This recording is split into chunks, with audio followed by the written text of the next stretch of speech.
Cảm ơn hai em nhé. Dạ vâng ạ. Không phải đây đây. Tuấn. Ơi, chỗ này nhiều sân nhỉ? Hả? Rộng rãi phết đấy, nhưng mà đường hơi khó vào đấy. Thế chú mở chỗ này lâu chưa? Cũng mới anh ạ. Em làm chung với thằng bạn. À, này, cái bộ môn này chơi có khó, có giống cầu lông không? Môn này nó lai giữa cầu lông, tennis với bóng bàn. Mỗi một môn có một cái lợi thế riêng nhá. Nhất là cầu lông nhá. Cú smart đập mạnh lắm. À thế à? Thế thì anh làm được. Này, thế thì khách khứa có đông không? Nói chung là trộm vía anh ạ. Môn này cũng mới mà đang lại là xu hướng. Cho nên là hầu như lúc nào cũng kín khách. Thực thời đấy hả? Anh Đức này, tình hình công ty dạo này thế nào? Em thấy Hà về có vẻ căng thẳng lắm. Hà không kể gì với chú à? Vợ em kín tiếng, cho nên là em cũng không tiện hỏi. Sợ cô ấy cảm thấy không thoải mái. Vợ chồng chú cũng lạ nhỉ? Dự án ở công ty ý, thì vẫn nhận đều. Nhưng gần đây anh mới biết là Hà đang phải gồng lỗ. Gồng lỗ á? Có nhiều không anh? Anh cũng không rõ.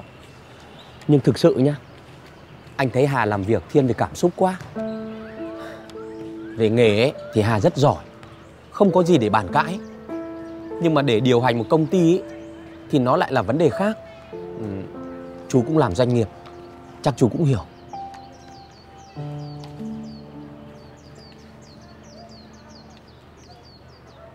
Thôi, vào chỉ cho anh mấy đường cơ bản đi. Ngứa ngay chân tay lắm rồi đấy. Đi.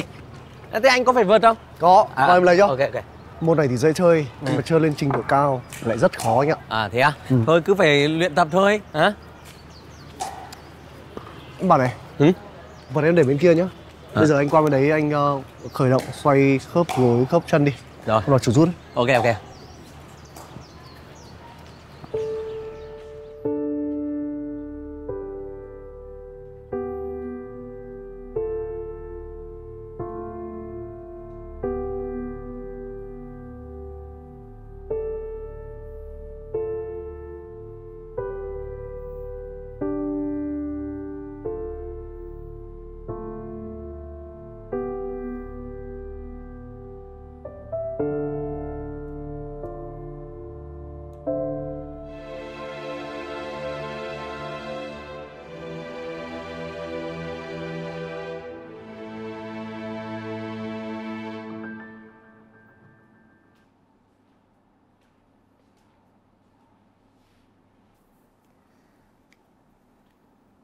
Anh đang nghĩ gì thế?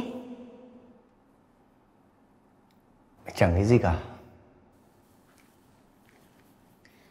Em biết là anh vẫn còn đang giận em. Những chuyện đã qua chỉ còn là quá khứ. Anh bây giờ mới là hiện tại của em.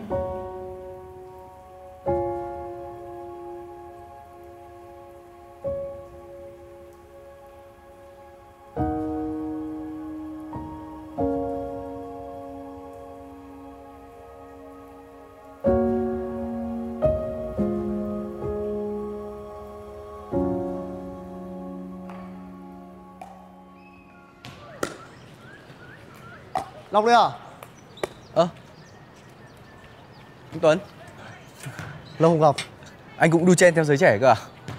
Thì mình cũng phải nắm bắt xu thế chứ nếu không là bị tụt hậu về sau. Anh chơi lâu chưa? Anh em giao lưu set đi. Nhất trí. Set 15 nhá. Ok. Ở đây, tài tôi phát.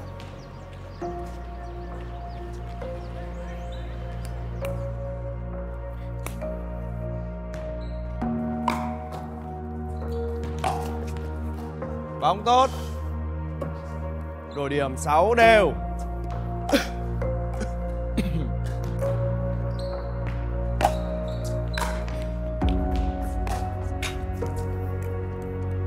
Bóng không qua lưới. 0-2.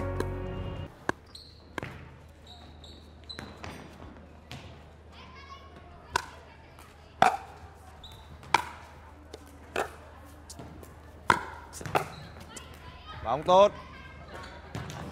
Hay quá anh ơi. Hẹn tuần sau, tay đấu nhá. Ok anh.